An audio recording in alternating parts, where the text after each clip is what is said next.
Alright, so this is going to be the FAQ video for the frequently asked questions that we get with this sheet. We just want to make sure everything is crystal clear. And the first and most important thing is to know how to use this category section correctly. So right here, if you click on this, it has all of the categories of triggers. So underneath each of these categories, food, drink, weather, hormones, trauma, sensory, all of these categories, there are many triggers that are related to that category. So let's click sensory, and then we would go down to these, right here where their specific triggers are. We would click and we get a bunch of sensory triggers. So let's say we were exposed to bright light, and we're exposed to fluorescence.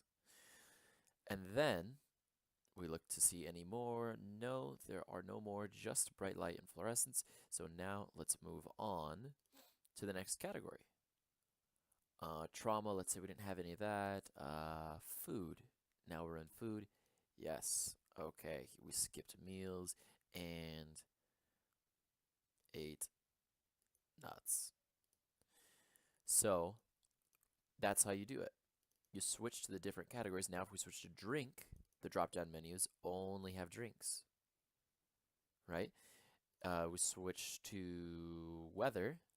Now all of these drop-downs, anyone we click on, only has the weather. Only has the weather right there. So that is how you use the categories. Anytime you go here, click trauma. Right here, all of the trauma shows up. Click what you want, you switch, and then now you have the food drop-down menu, right? So it's pretty easy once you get the hang of it. Some people get a little caught up by that, and also, rightfully so, some people get caught up with these little tabs here, these red tabs, and it says invalid right here. Basically, you just don't need to worry about that. It's just because none of these, it's a goofy thing that Google Sheets does. It's because none of these items right here in these cells are under the weather category. So if I change it back to sensory, look, these two go away. It really doesn't matter. Everything is counted just the way it should. It still says 4, even though there's a few tags here. It's just a little bit annoying aesthetically, but everything functions exactly how it should. It's just a goofy thing Google Sheets does. Another one is that these sometimes, and you'll notice it if I was clicking around, when I was clicking around there, that these these drop downs can sometimes be difficult to click. And if they are, or if you just prefer this way, you can just double click like that in any cell and it will open up. So you can either double click a cell or click the little arrow. Either way is fine. And you'll also notice when I was clicking over here, I was getting this error. This happens when you click into the specific category or the specific trigger area and there's no category selected. So now I've clicked trauma there and now they start working again. Here they won't work, but once you do a category, it will work. So just know those are a few things that can trip people up, but shouldn't be too much of a problem. It's very easy to use. It takes 2 minutes to fill out your day. And we also get asked, if we don't have a migraine, should we still be filling in the day? And the answer is definitely yes. Because if you have a migraine, then the sheet will tell you what gives you migraines over time, but it won't tell you what doesn't give you migraines.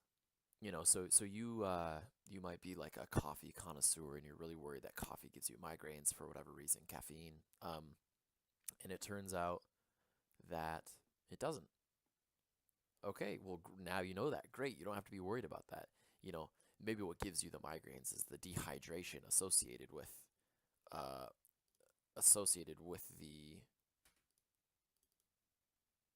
the caffeine, because it does do that. So maybe it's the dehydration, not the coffee.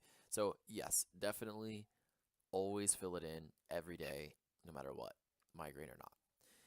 Another good one is right here. You can see the days right here all the way to 16, but the 16 is cut off over here a little bit, and if I drag my cursor, now I can find it. That's because I'm at zoom 100%, and everyone's computer is going to be different. I found mine works best on 95%. See, everything is nice and tightly fitted on the edges. So, yours might be best at 90%. Maybe if you have a smaller screen or something, it's going to be different for everybody's computer. Or you might also have trouble reading, like right here. Let's do this. That's really small text, right? So you might want to zoom in even more. So now when you're doing this, you can kind of read what you're doing a little better.